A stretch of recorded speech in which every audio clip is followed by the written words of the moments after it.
Hello, c'est HR, votre chroniqueur. Alors aujourd'hui, vous avez vu, j'ai mis la casquette. Forcément, on va voyager dans le temps. Nous allons aller en 1978 pour découvrir le film La Grande Menace, alias The Medusa Touch.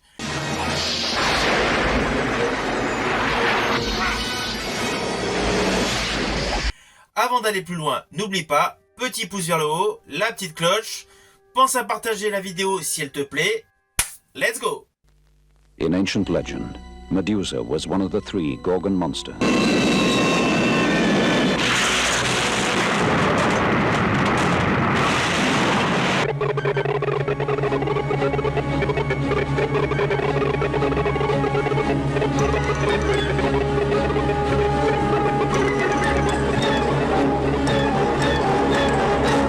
Alors le film Medusa Touch, alias La Grande Menace, colle parfaitement avec l'ambiance, l'atmosphère des vacances de la Toussaint.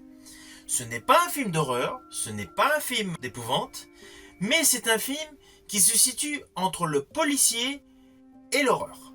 Horreur psychologique. C'est un film qui s'inscrit dans la tradition des films La Malédiction.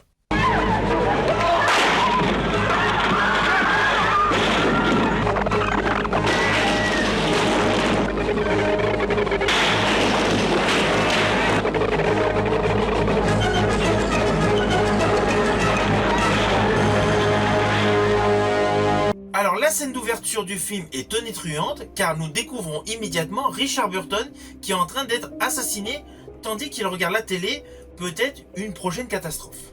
S'ensuit rapidement sur place la venue de Lino Ventura dans le personnage de l'inspecteur Brunel qui vient donc pour comprendre le crime. Au bout de quelques minutes, il s'aperçoit avec son équipier que le cœur bat. Immédiatement, direction hôpital et M. Morlard va pouvoir être sauvé.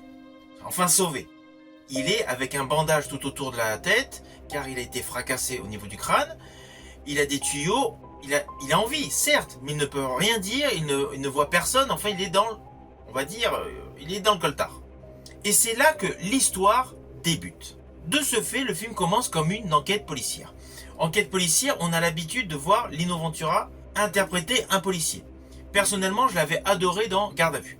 Assez rapidement, au début de l'enquête, Lino Ventura va voir donc une psychologue, le docteur Zonfeld, interprété par Lee Remick.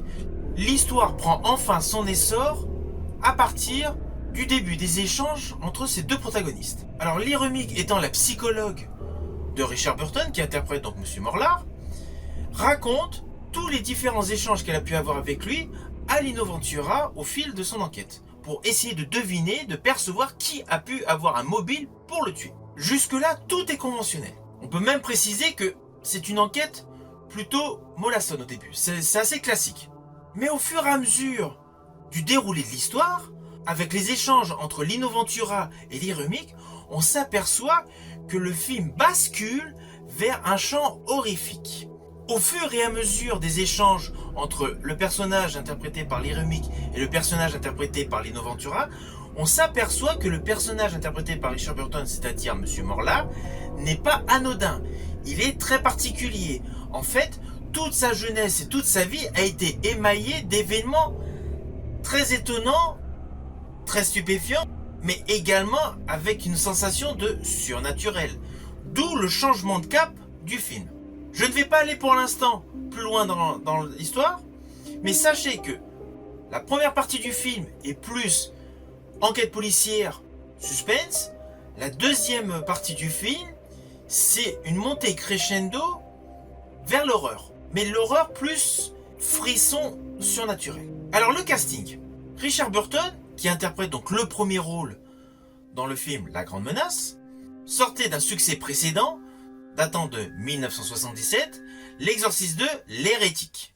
Richard Burton, Louise Fletcher, Max von Sydow, James Earl Jones, Exorcist 2, The Heretic.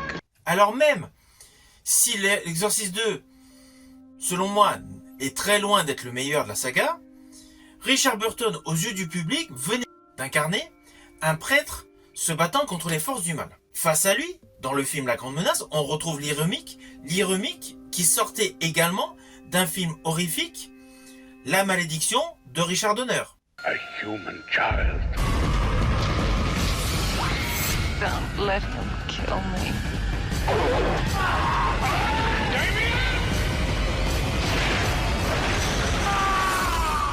Alors oui, La Malédiction de Richard Donner est sortie en 76, L'Exorciste 2 de John Boorman est sorti en 77, et La Grande Menace en 78. Mais lors de la sortie donc de La Grande Menace en 78, les gens ont tout de suite eu en tête Richard Burton, L'Exorciste 2, Lee Remick, La Malédiction. On se retrouve dans un film où peut-être qu'il y a une notion du diable. J'ai bien dit peut-être. À cela s'ajoute une chose inattendue donc dans une production internationale, Lino Ventura, notre Frenchie, notre détective Frenchie, qui lui n'a jamais tourné dans des films d'horreur, mais qui venait d'interpréter 2 rôles de policier coup sur coup, en 75 Adieu poulet de Pierre Granet de Fer, et en 76 pour Cadavreschi de Francesco Rossi. Alors toujours en ce qui concerne le casting, pour la petite histoire, Lino Ventura en fait n'a jamais croisé sur le tournage Richard Burton. Pourtant ils sont censés s'être croisés plusieurs fois donc pour des scènes, mais en fait l'homme avec les bandages allongés sur le lit devant Lino Ventura et les Remick pendant les 3/4 du film, ce n'est pas Richard Burton. C'était un autre comédien qui l'a remplacé. Car Richard Burton en fait était pris sur d'autres tournages. Ça c'était pour la petite histoire. Alors le réalisateur Jack Gold n'a pas une filmographie impressionnante. C'est essentiellement un réalisateur-producteur pour la télé. La Grande Menace fait partie de ses rares films direction cinéma. Mais sa mise en scène est impeccable, même si elle est assez classique, assez courante. Mais ce qui donne un attrait au film, c'est de l'avoir ponctué de flashbacks. Car tous les flashbacks ne montrent pas la même période. On voit la jeunesse de Richard Burton, on le voit après plus vieux, et on voit avec des événements particuliers.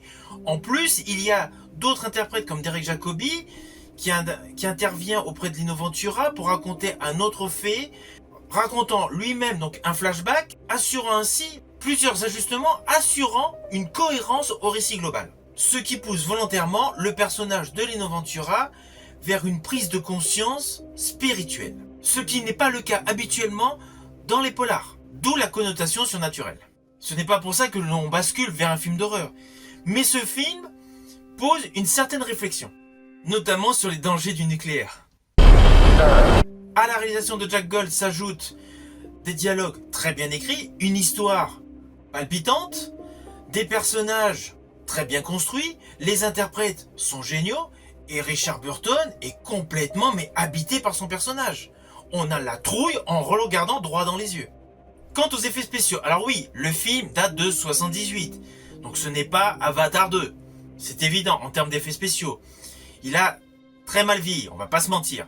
Mais les effets spéciaux pour l'époque étaient d'un profond réalisme. La scène de l'avion aujourd'hui peut faire sourire, mais sachez que pour l'époque, c'était hyper palpitant. Et d'ailleurs, concernant donc les effets spéciaux, sachez que pour réaliser les effets spéciaux de la scène finale, la firme ITC confia le travail à un spécialiste reconnu en Angleterre, qui n'est autre que Brian Johnson. Brian Johnson avait travaillé auparavant pour la firme donc ITC sur des séries produites par Jerry et Sylvia Anderson. Bien évidemment, je veux parler de Thunderbird en 1964, avec également la série Cosmos 99 réalisée en 75. Il ne faut pas oublier que Brian Johnson s'est également fait un nom en travaillant sur des projets comme 2001 l'Odyssée de l'espace.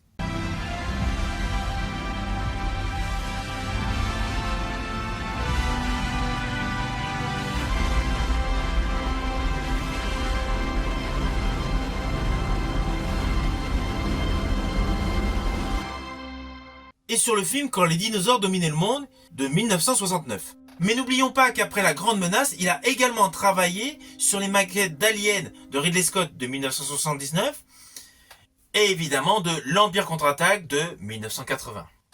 Star Wars, l'Empire contre-attaque. De ce fait, le travail de Brian Johnson, associé à la réalisation de Jack Gold, confère au film une plus-value. C'est indéniable. Alors oui, ce n'est pas le plus grand film de tous les temps. Oui, le film est bourré de maladresse. Mais le fait d'avoir le personnage, Morlord, donc interprété par Richard Burton, qui monte en puissance, qui monte en spiritualité, permet d'oublier les invraisemblances et surtout les incohérences scénaristiques. On est pris au jeu par le regard machiavélique de Richard Burton. All the devil's children. We find what powers the sun and we make bombs of it. We achieve power and we go mad. We always destroy.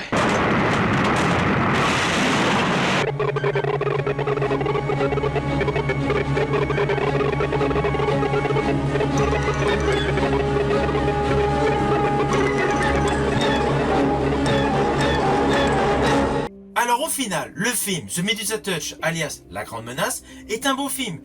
C'est la résultante d'une parfaite alchimie entre le suspense et l'horreur.